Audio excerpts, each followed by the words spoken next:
How did the Nazgul invoke terror in other beings? The greatest strength of the Ringwraiths is said to be the fear that goes before them. What exactly is this power, if we can call it that? In this video I will look at the dread of the Ringwraiths, and I will attempt to tie it with the fear of death that arose from the corruption of what is known as the Gift of Men, through the lies of the Dark Lords Morgoth and Sauron. Decades after the Lord of the Rings publication, the Nazgul remain as mysterious figures. There are unanswered questions. We will never know their identities or the full extent of their nature or abilities. What we do know is that fear was their greatest weapon, and also a source of weakness, as Ringwraiths would in turn fear those who were not daunted by being in their presence. Their peril is almost entirely due to the unreasoning fear they inspire, like ghosts. They have no great physical power against the fearless, but what they have, and the fear that they inspire, is enormously increased in darkness. The Witch King, their leader, is more powerful in all ways than the others. Few could withstand the Ringwraiths, and when gathered together under the Witch King of Angmar, they were even more potent and deadly.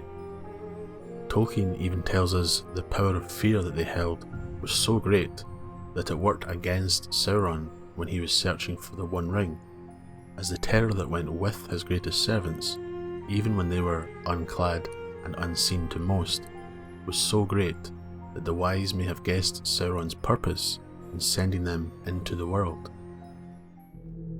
Now few could understand even one of these fell creatures, and, as Sauron deemed, none could withstand them when gathered together under their terrible captain, the Lord of Morgul.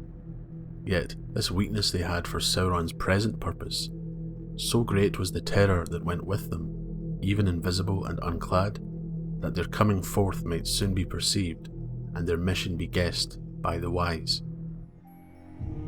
Over the years, I've read that many lean towards the great rings of power, once held by the Ringwraiths, as a source of this power of fear they held over others.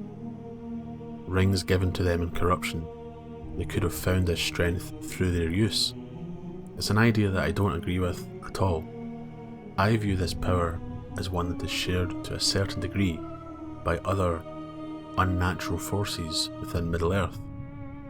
Ghosts, shades, spirits, or even wights, removed from the realm of rings of power, all share similarities in that they are reminders of death, the mortality of man, and a state beyond the union of body and spirit. They exist in a way that is foreign to the race of men, an otherworldly existence that terrifies and frightens through fear of the unknown. I see the fear of the Nazgul coming from a mortal perspective, a bleak reminder of the doom of men, the doom of men being synonymous with the gift of Iluvatar and the gift of men. As a race, men are given a gift of freedom by Eru, to dwell for a short time within the physical world without being bound to it like the Ainur and the Elves.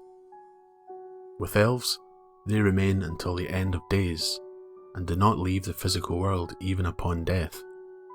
When slain in battle or wasted in grief, their spirit remains within Arda. It is then believed that men leave the world upon their death, causing them to be called the guests due to their limited lifespan, or the strangers due to this path that is beyond the knowledge of those who can never experience it. Death is their fate, and this new path was something to rejoice in. But as with most things, Melkor corrupted it and cast a shadow upon the gift. Evil came from good, and fear then replaced hope. This fear spread in the hearts of men to the point where they envied those that they now called deathless, and they became overwhelmingly apprehensive of the unknown path that awaited them. Their love of the earth then became a possessive love, where they envied leaving it for others. With the Ringwraiths, one look is a reminder of death. They are figures of it in the hearts of fearful men.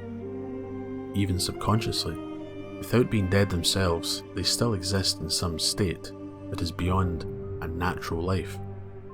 But what of elves? We're told that there are few even in Rivendell that can ride openly against the Nine. I do not think this reflects any sort of fear on the part of these elves, but is a testament to the strength of the Nine as a group under their fell captain. Even without feeding the Ringwraiths, they are stronger together and are great in number. Only the greatest elves, with their daunting majesty, could inspire fear within the Ringwraiths themselves. Glorfindel and Aragorn on foot could not withstand all 9 at once. Even if Glorfindel is a figure that they would fear, he has passed through death and was not only reborn, but returned to Middle-earth as an emissary of the Valar. He has nothing to fear from the shadows of men, and has a strength of spirit that they cannot hope to overcome with their own power of fear. I don't think elves would fall to the ground shaking, terrified, when Ringwraiths fly overhead. Even those elves who have not dwelt in the Blessed Realm, or elves without a power against the seen and unseen. As a race, elves do not fear death in the way that men do.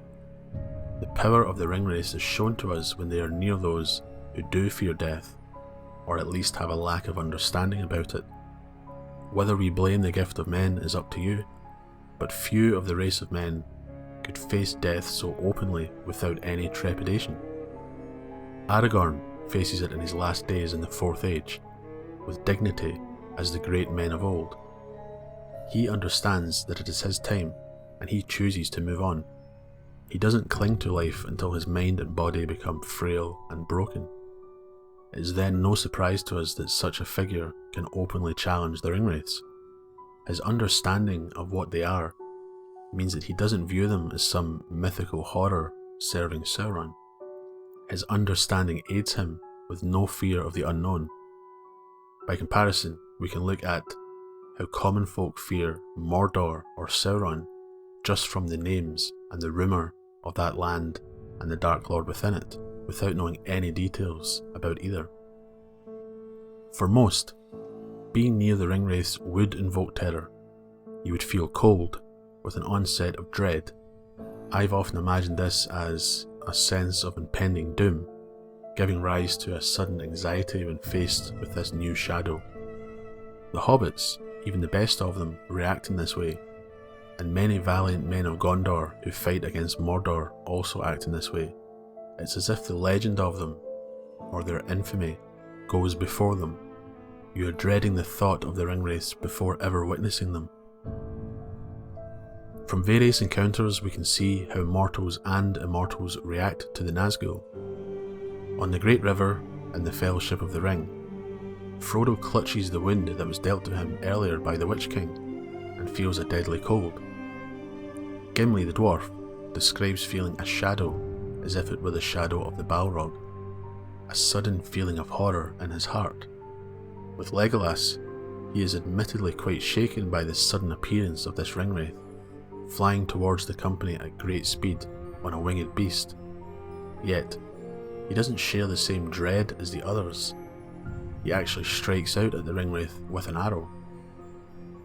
Aragorn strikes at them on Weathertop, again showing us that he is above the common man's fear.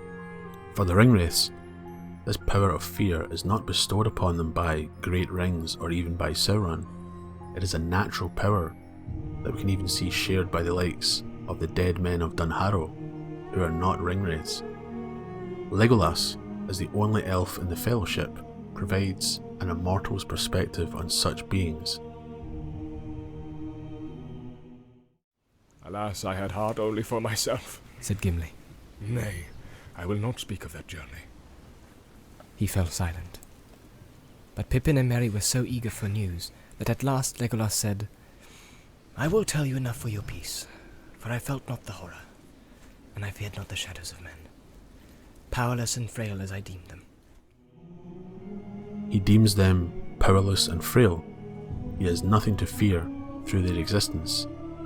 While the Ringwraiths are physically present, and few would say they were powerless and frail, their greatest power does lie in fear that they invoke in others.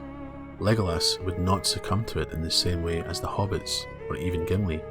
The latter is so affected by the spirits of dead men that he is ashamed by being unable to get over that fear. This is how I view the power of the Ringwraiths, a power of impending doom and dread, a reminder of the grave and the unknown. Exceptions exist, of course, but men like Aragorn are clearly exceptional in many ways. The Ringwraiths serve as a reminder of what men do not like to think of, what can be in their nightmares, death and the afterlife. Their power is tied to what they are in their nature. Unnatural beings of darkness who are tied to a world they should have left long ago.